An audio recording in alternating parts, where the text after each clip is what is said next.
Snow was falling quietly outside the vast windows of Harrison Manorsoft, gentle flakes swirling against the cold December sky. But inside, the silence felt colder. Robert Harrison sat alone at a grand mahogany dining table built for 20, his sleek motorized wheelchair gliding noiselessly as he rolled closer to the window. 52 years old, worth over $40 million, and yet completely alone. 2 decades had passed since the car crash that shattered his spine. 20 years of experimental surgeries, elite doctors, and billion-dollar research labs, all promising hope.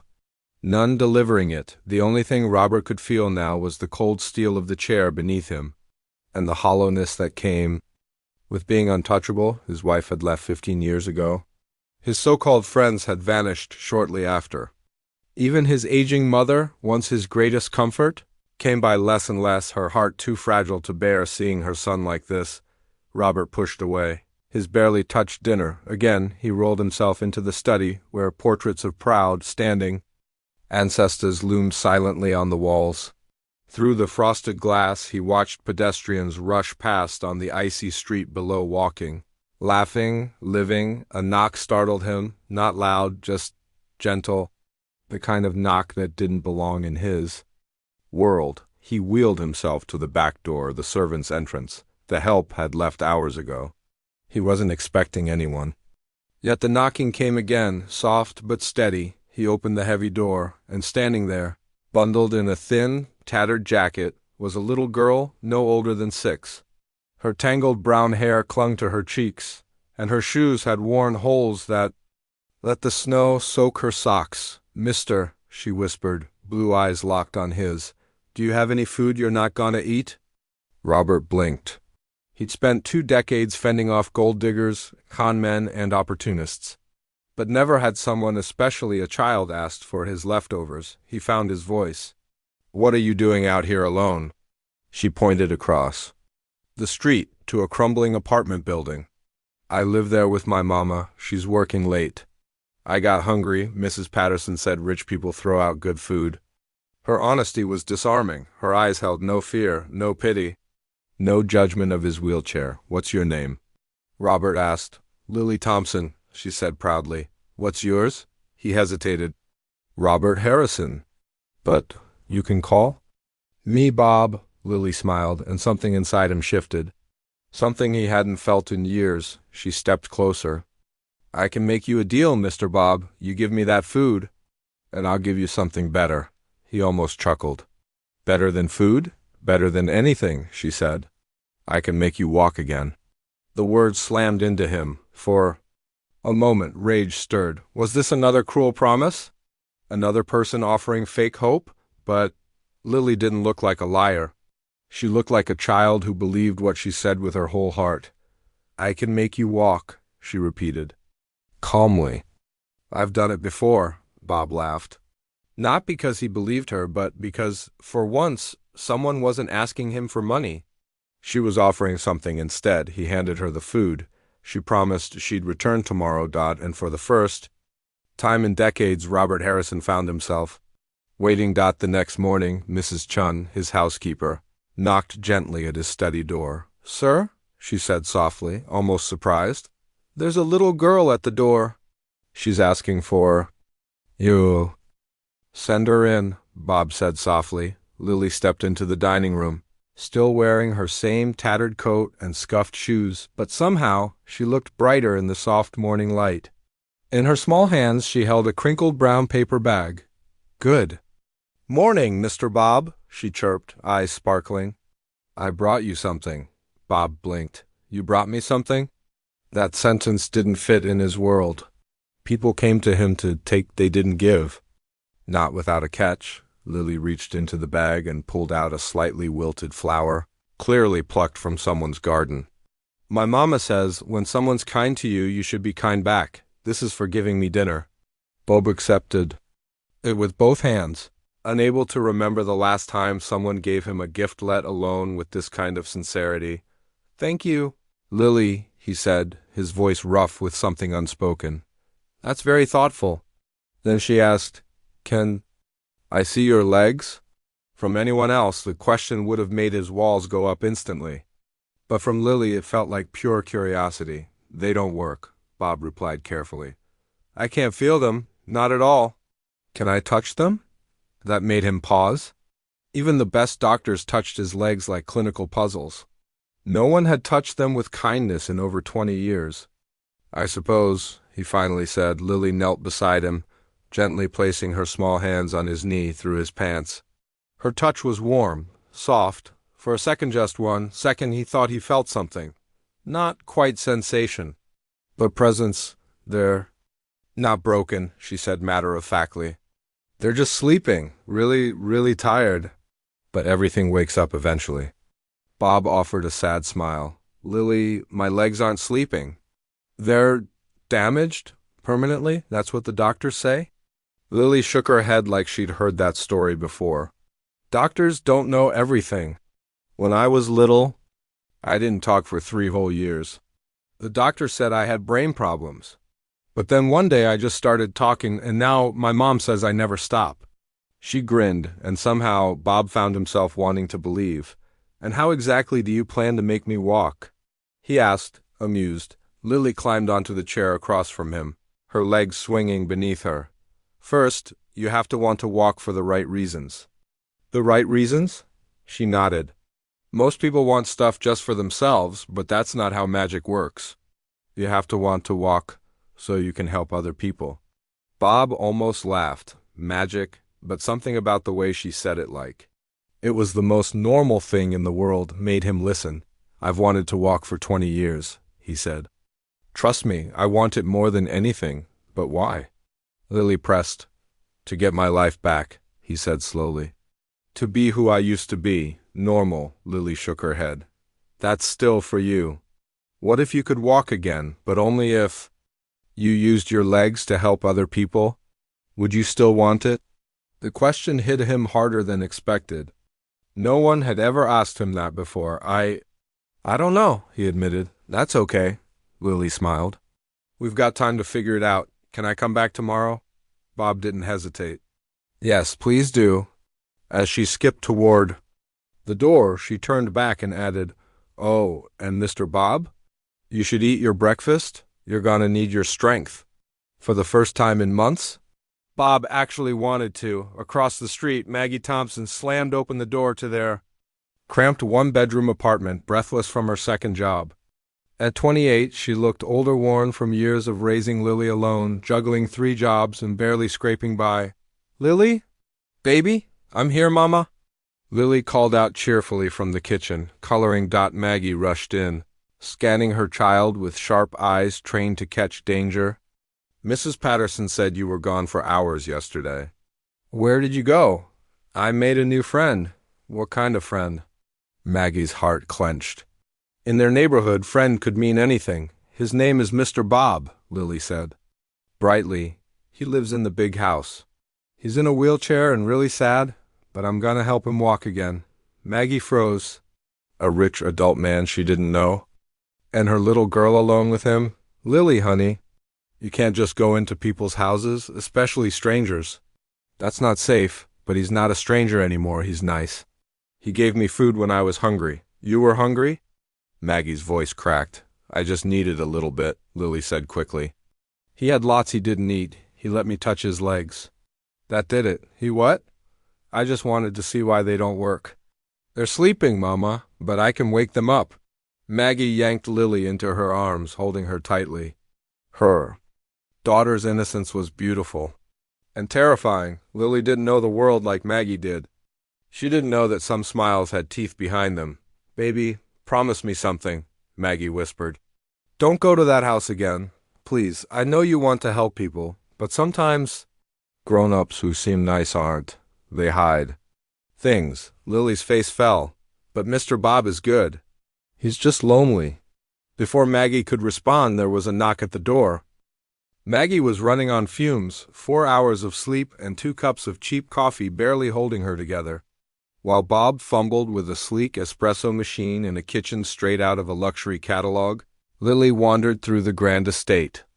With unshakable confidence, the way only children can, she inspected vases, peered behind curtains, and tested her voice in the cavernous hallways, laughing at the echo. She's fearless, Bob said quietly, watching her with something like awe. And that's what scares me, Maggie replied. Lily thinks the world is full of magic and second chances. She doesn't understand the danger in trusting too easily. Bob's gaze didn't leave Lily. Has someone hurt her? The question was soft, but weighted. Maggie felt something tighten in her chest. Why was this man, this stranger, asking like he cared? Her father, she said finally. James had his demons, drugs, alcohol, temper. When Lily was just a toddler, I realized I had to leave to keep her safe. But walking away meant cutting ties with everyone. My family sided with him, thought I was being dramatic. I'm sorry, Bob murmured, and it sounded real. I juggle 3 jobs just to keep the lights on, she admitted. Cleaning. Houses in the mornings, typing reports in the afternoons, stocking shelves at night. Some weeks I can pay Mrs. Patterson to watch Lily. Lately. She trailed off. No money for babysitters, Bob finished for her. Maggie nodded, cheeks burning. I try, but sometimes my best it's not enough. Mama? Lily had returned, wrapping her small arms around her mother. Don't cry. She turned to Bob. Mr. Bob, tell Mama why you need me to help you walk. Bob's face stiffened. Lily, I don't think you really can. Yes, I can, she replied firmly. But first you have to understand why. It's not just about your legs, it's about her. She pointed to Maggie. I don't follow, Bob said. My mama works so hard, but she's always worried. She thinks she's alone in the world. And you, Mr. Bob, you've got all this space, all this money, but you're sad too. Maybe you're both missing something. The words hit both adults harder than they expected. A 6-year-old connecting dots neither had seen. Sweetheart, Maggie began gently, it's not that simple. Why not? Lily asked. He's alone. We need help. He has everything except someone to care about. We care a lot, but we don't have much. It fits. Like puzzle pieces, Bob whispered. He looked between the girl and her mother. What? If she's right? About what? What if this isn't about walking? What if this is about finding connection? His eyes settled on Maggie. I've got more than I use, more time than I know what to do with, and space that's always felt too big. But you have something I've forgotten how to need, purpose. Maggie felt something shift in her. Just a small crack in the armor she wore every day. You don't know us. We're just strangers, she said. So were you and Lily's dad once, Bob replied. Sometimes strangers become family. Sometimes, Maggie said, they leave you in pieces. Lily, oblivious to the tension, climbed onto Bob's lap with complete trust. Mr. Bob won't break us. He's already broken, and broken people don't break others, not if they remember how much it hurts. Bob wrapped an arm around her. The way his eyes welled up said it all. Maggie saw it. The moment a man who hadn't been chosen in years was chosen again, by a child. What are you asking? She asked, voice low. I don't have the answer yet, Bob admitted. But maybe we can figure it out. Together, will you come for dinner tomorrow, all of us? Maggie hesitated, then nodded. Just one dinner. The following night she stood at the massive doorway, dressed in her only presentable outfit, nerves screaming. She'd spent the whole day wondering what on earth she was doing, bringing her child back to a wealthy stranger's home, but when Bob opened the door, his face lit up like he hadn't expected her to come.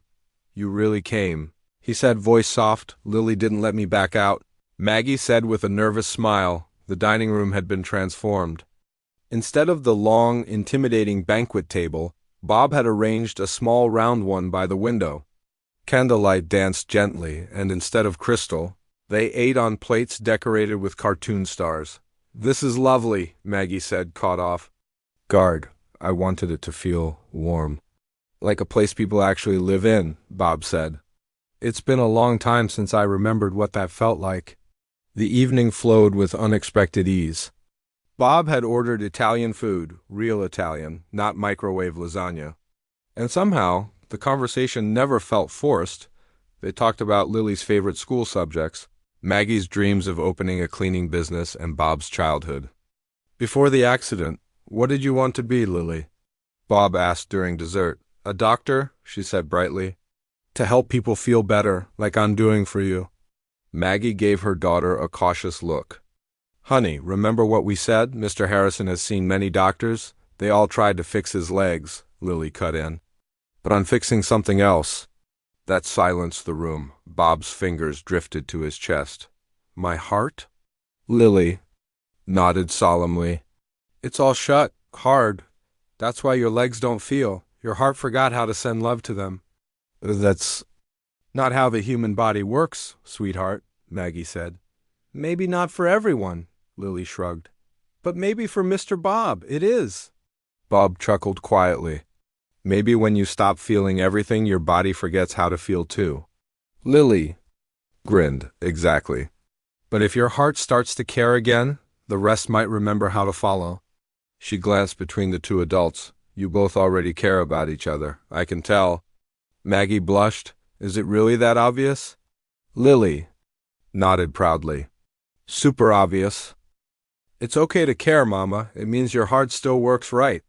Lily's tiny voice cut through the silence like truth wrapped in innocence. Across the table, Bob gently reached out and placed his hand over Maggie's. His eyes, usually guarded, softened. She's right, he said quietly. I care about both of you more than I've cared about anything in years. That moment sat between them raw, vulnerable, trembling with unspoken hope. What happens now? Maggie whispered. Before Bob could answer, Lily stood on her chair and placed her small hands on their heads like a little priestess. Now the real magic begins, she said solemnly. Because when hearts connect, anything can happen. And for just a moment, with candlelight flickering and her touch so pure, they almost believed her. 3 days later, Maggie's world crumbled. A call from the landlord. Final warning.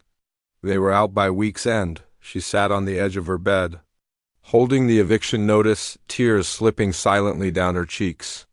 She'd done everything, worked triple shifts, skipped meals, sacrificed, and it still wasn't enough. A knock at the door jolted her.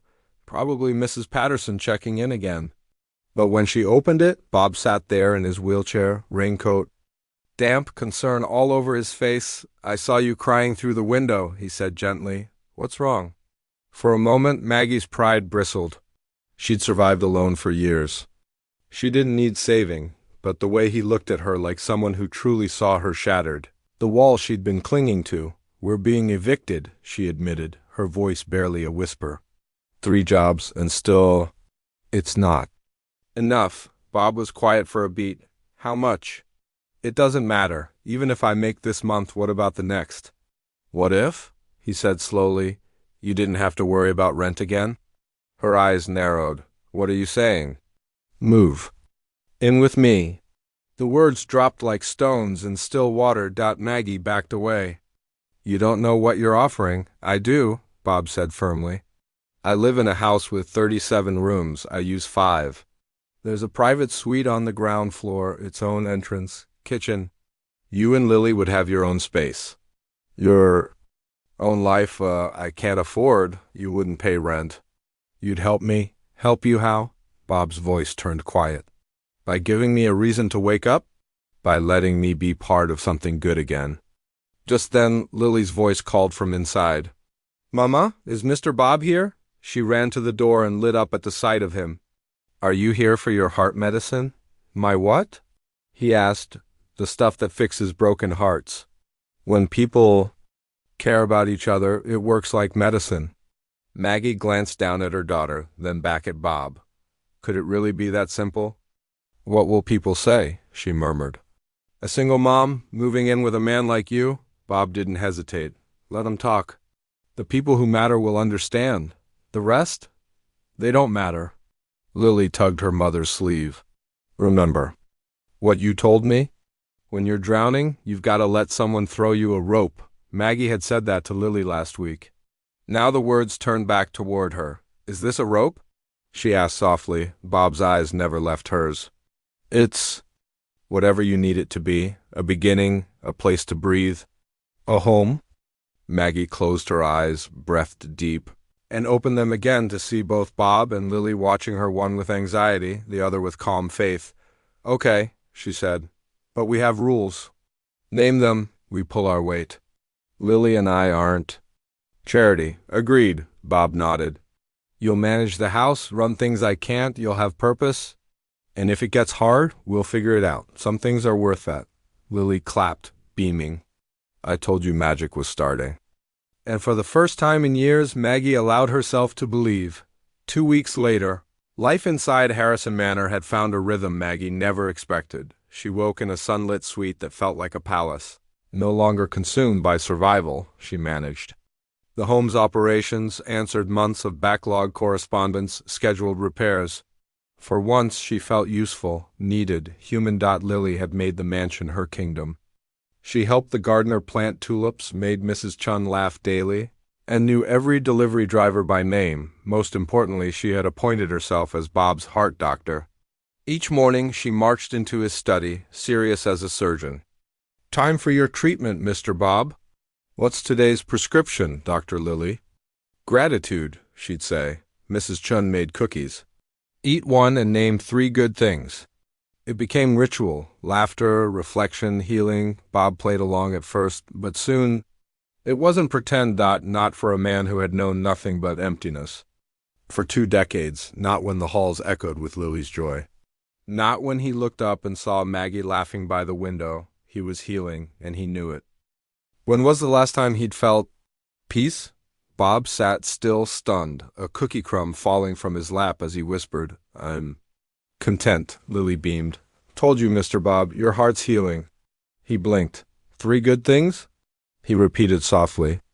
1, Mrs. Chin's cookies really do smell like happiness. 2, your mother smiled this morning, a real smile. And 3, I didn't wake up once last night. Lily clapped her hands like a delighted fairy. That means your heart is getting stronger. That afternoon, reviewing documents in his study, Bob suddenly froze. A flicker faint but real run through his right leg. A tingling. A whisper of life where there had been silence for decades. He didn't dare speak, didn't dare hope, but then it came again. Stronger. Maggie. He called out. She appeared instantly, concern etching her face. What is it? I felt something in my leg, just for a second. Her eyes widened. Are you sure? Before Bob could speak again, Lily ran in, cheeks red from playing. You're glowing, Mr. Bob, she announced joyfully. Bob looked at Maggie, then Lily. I felt it, Lil, just like you said. She gasped. I knew it, I told you. Your heart is fixing everything. She hugged him tight, and as her tiny arms wrapped around his neck, Bob felt it again. A surge of warmth, undeniable and bright. It's happening, he breathed, but even as joy bloomed in his chest, a thought crept in. What happens when the outside world sees what they've built? Can this fragile happiness survive that storm? Dr. Patricia Winters had been Bob's neurologist for over a decade. She'd seen his rage, his decline, the hopelessness. So when he called claiming he could feel something, she braced herself for heartbreak. Instead, Bob wheeled into her office with fire in his voice and light in his eyes.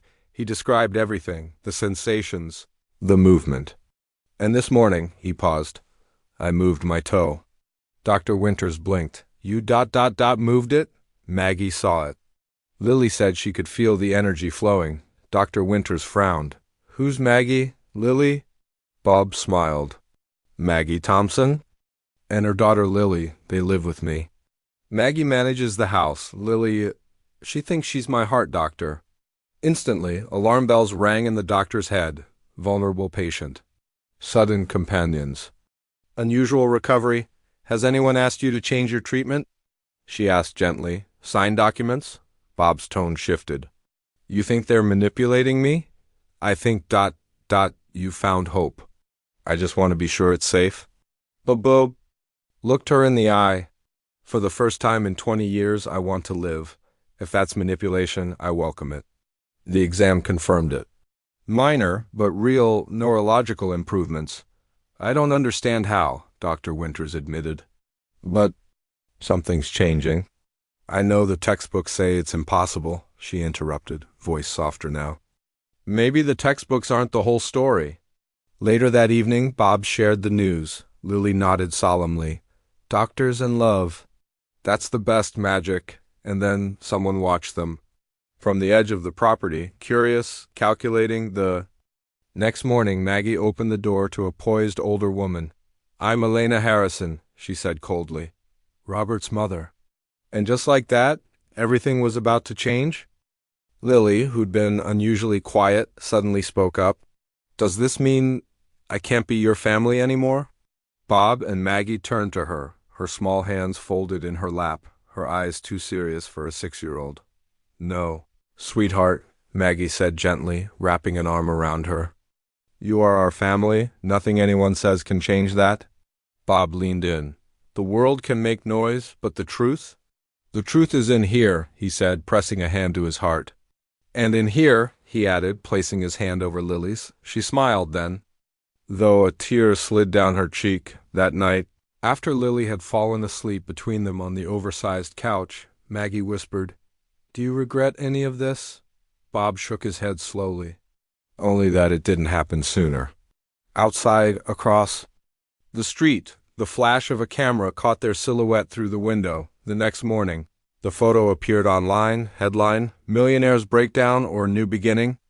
Inside the Harrison household. But for the first time, Bob didn't panic. He looked at Maggie, then at Lily, and said quietly, "They want a war. Let's give them a truth they can't twist." Asterisk, the magic might be working. Too well. Lily's voice broke the calm, and both adults turned to her. "What do you mean, sweetheart?" Maggie asked gently. "When something good is happening, really good, sometimes bad people try to ruin it. But they can't win because love is stronger than anything mean," Lily said. "Mr. Bob's heart is healing. That's why his legs are healing too." As if to confirm her words, Bob suddenly felt a surge and intense tingling in his legs, more vivid than ever before. He looked down, focused, and then his foot twitched. "Maggie, did you see that?" Her hand covered her mouth, eyes filled with tears. "I saw it." Bob leaned in close. "Whatever the media, the courts, or anyone else throws at us, they can't touch what we have, love, hope, each other." But none of them knew the true test was still ahead. At 6 a.m. the next morning, the phone rang. Dr. Winter's voice was serious. "Bob, I need you at the hospital. We found something. It's astonishing." 2 hours later, Bob sat in her office, staring at updated scans. Where his spinal cord had once been completely severed, something new had formed nerve reconnections. "This shouldn't be happening," Dr. Winter said, pointing to the images. "In 30 years of neurology, I've never seen anything like this." "But it is happening," Bob said quietly. "Have you taken part in any clinical trials?" "Experimental drugs?" "No," Bob replied. "Nothing, except..." "Maggie and Lily," Dr. Winter exhaled deeply. "I'm not one to believe in miracles, but science can't explain this. If this progression continues, Bob, you may walk again." "Not maybe, you likely will," the words stunned him. For 2 decades, he'd accepted paralysis as his reality. Now the same doctor who once delivered that truth was saying something entirely different. How long? At this rate, 6 months, maybe sooner. Driving home, Bob was overwhelmed, not just by the thought of walking again, but by the fear that the people he'd grown to love might no longer need him. Would they still love him whole? He found them in the garden, Lily showing Maggie how to plant bulbs the proper 6-year-old way. "What did the doctor say?" Maggie asked. "He told them everything." Lily squealed with joy, but Maggie's reaction was more restrained. "That's incredible," she said. But Bob sensed the hesitation in her voice. "Maggie, if I walk again, will it change us? Did you fall in love with someone who needed you?" Maggie stood, wiping her dirt-covered hands, and looked him in the eye. "You think I fell in love with your wheelchair?" she said softly. "I think you loved someone who couldn't survive without you." "I did," she admitted, "but not because of your legs. I loved a man who'd given up on joy and then found it again." Lily, listening closely, raised her hand. "Can I tell you a secret?" she asked, solemn. They both nodded. "I always knew you'd walk again, but that wasn't the real magic." "What was?" Bob asked. "That you remembered you're worthy of love. Walking is just the bonus." Bob's eyes filled. For 20 years, he believed his value depended on what he couldn't do. But here, in this backyard with a child's wisdom and a woman's quiet strength, he knew that was never true. So, when I walk again, he asked, voice trembling, will you still love me? We'll love you even more, Maggie replied. Because you'll behold the man who beat the odds, who found faith again, who chose love over fear. That night, as they tucked Lily in, she made an announcement. Tomorrow is when the real magic happens. What do you mean? Maggie asked. Tomorrow, Mr. Bob walks. Just like I dreamed. Neither Bob nor Maggie questioned her. By now, they knew Lily had a way of knowing. The next morning sunlight spilled into the mansion. Bob felt something. Different in energy, a charge he hadn't known since before the accident. The tingling was stronger. He felt ready. Maggie found him upright in his chair, more alert than ever. Something's different, he whispered. Before she could respond, Lily burst in, hair tousled, pajamas still on. It's today, she shouted, the day Mr. Bob remembers how to walk. Sweetheart, Maggie began. I know, Lily said, serious. In my dream, light came from his heart to his toes, then he stood up. Everyone saw it? Bob smiled at her. Even if I can feel my legs, it'll take time, therapy, months? Try, Lily said simply. Just try. He placed his hands on the chair's arms. The warmth in his legs pulsed stronger than ever. I can feel them, he whispered. My legs, I can feel them. With slow determination, he pushed up. His legs trembled, then held. He stood. You're standing, Maggie gasped, eyes wide with awe. Now a step, Lily urged. Just one, toward me, 3 feet. It felt like miles.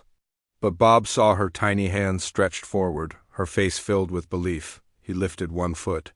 Then another. He was walking, shaky, unsteady, but walking at. Lily's feet, he collapsed to his knees and pulled her into his arms, both crying. You did it, she whispered. We did it, Bob said. All of us. That afternoon, Dr. Winter and a medical team arrived. Tests confirmed the impossible, Bob. Harrison had regained function once thought permanently lost. I'll be studying this for the rest of my life, the doctor said. Does it matter how? Bob asked. Isn't the fact enough? She smiled. Some things don't need explanations. Only celebration. That evening in the garden, Lily made her final declaration. The big magic isn't over yet. What now? Maggie asked. Lily grinned. Mr. Bob walking was the practice magic. Now comes the real part. What's that? Bob asked. You two get married. I'm the flower girl.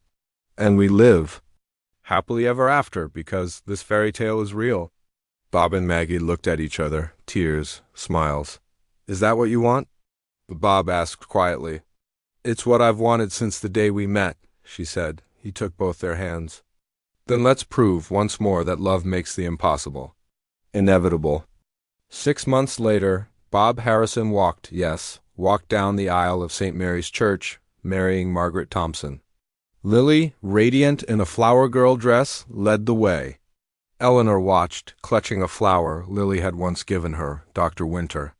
Stood as witness. The media called it the wedding of the year.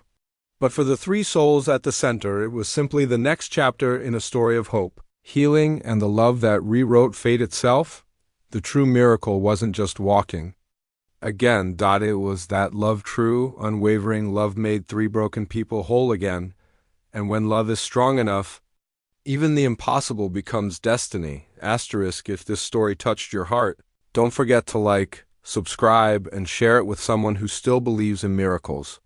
For more powerful stories about hope, healing, and unexpected love, tap the bell icon so you never miss an update. And tell us in the comments, have you ever witnessed a miracle? We'd love to hear your story.